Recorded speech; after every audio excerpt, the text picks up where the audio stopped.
Klarnet ifaçısı Hüseyn Məhəmmədoğlu Afaqlar Onlar verilişində qonaq olub. Müsavat.com xəbər verir ki, o sərt tənqidləri ilə yenidən gündəmə gəlib. Belə ki, həyat yoldaşı aktrisa Aysel İbrahimovanın gözəl səsi olduğunu vurğulayan Hüseyn Samirənin ədalətsiz insan olduğunu deyib.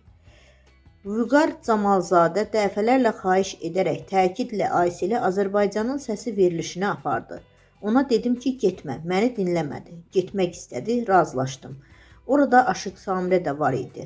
Mən Samirəyə dedim ki, Ayselə deyəcəyəm səni seçsin. Halbuki Ayselin sənəti Aşıq Samirənin sənətindən qat-qat yüksəkdir.